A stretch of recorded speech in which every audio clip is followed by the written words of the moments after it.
मैं stamp paper पर मुहर मार के गारंटी देता हूं कि भोजपुरी इंडस्ट्री से अश्लीलता खत्म नहीं होगा।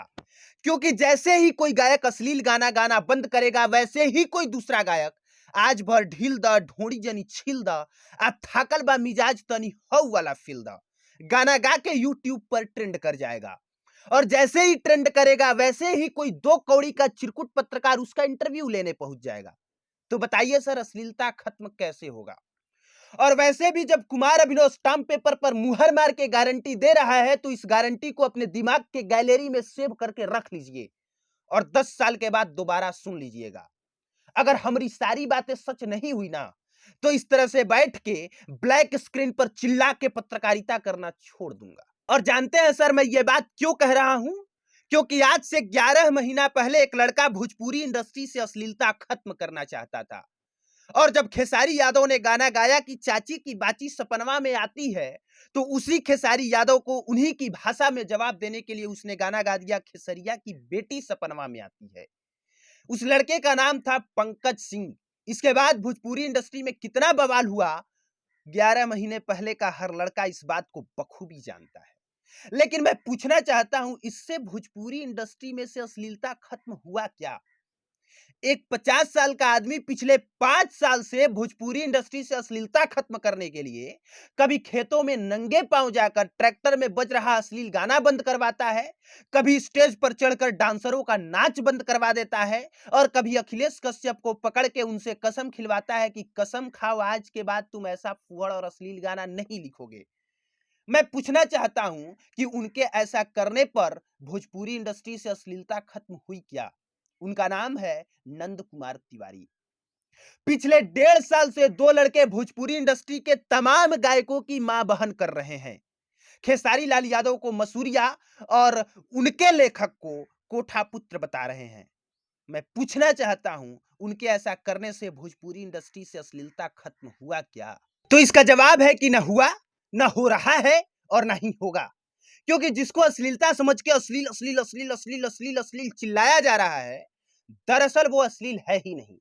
क्योंकि अगर वो अश्लील है तो फिर कैरी मिनाटी का गाली क्या है, मिर्जापुर जैसे वेब सीरीज में भोसड़ी वाले चच्चा क्या है, कुंडी मत खड़काओ राजा सीधे अंदर आओ राजा ये क्या है, चोली के पीछे क्या है, चुनरी के नीचे क्या है, ये क्या है, सनी लियोनी का डांस, विद्या बालन का dirty picture, hate story, BA pass, ये सब क्या है?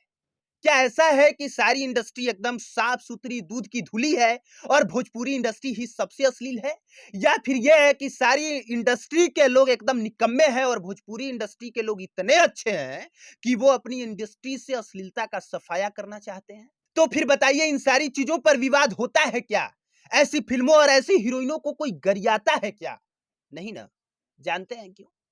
क्योंकि अश्लीलता भी हमारे समाज का एक हिस्सा है, एक ऐसा हिस्सा जिसे कि पूरे वर्ल्ड में सबसे ज्यादा तीसरे नंबर पर भारत में पॉर्न देखा जाता है। और ये वो हकीकत है जो इस तरह से बैठ के ब्लैक स्क्रीन, ग्रीन स्क्रीन या किसी भी पर्दे पर ऑन कैमरा बोलने की हिम्मत नहीं करता। क्योंकि जैसे ही हम कहेंगे कि अश्लीलता हमारे समाज का एक हिस्सा है और हम इसे हर रोज देखते सुनते जानते हैं, तो लोग कहेंगे कितने नीच और घटिया किस्म का तू है। पर यह सच है कि हमें सच बोलने में कोई गुरेज नहीं ये बताने में कि हम भी आप ही के एक हिस्सा हैं और जो आप करते हैं हम और बाकी लोग वही करते हैं। तो जानते हैं सर, दिक्कत कहां है? बस दिक्कत यह है कि जिसका विरोध होना चाहिए उसका विरोध नहीं हो रहा, और जिस पर चर्चा ही नहीं होनी चाहिए उस पर हर रोज चर्चा हो रहा है। जब सरस्वती पूजा के पंडालों में फूहड़ और अश्लील गाना बजे तो उसका विरोध होना चाहिए।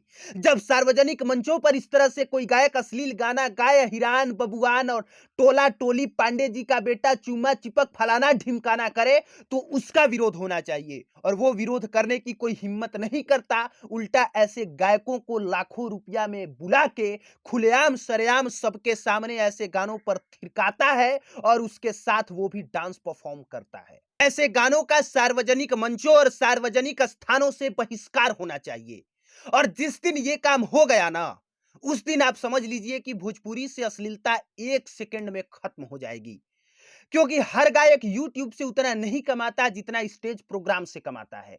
ये सच है कि ये लोग YouTube पर फूहड़ और अश्लील गाने गा के ट्रेंडिंग में चले जाते हैं, और फिर हम उन्हें अपने दरवाजे पर बुला के उनको लाखों रुपया देके स्टेज प्रोग्राम कराते हैं और उन्हें कमाने का मौका देते हैं और फिर हम ही सोशल मीडिया पे ऐसे गायकों को गरियाते भी हैं। और अगर ये काम नहीं हुआ तो फिर आप हर रोज 2 गायकों को गरियाएँगे, उनसे अश्लीलता कह के उनको चुप कराएँगे, तब तक कोई तीसरा गायक ढोरी जनी छील द, हऊ वाला फ़ील द गाना गा के यूट्यूब पर ट्रेंड कर जाएगा।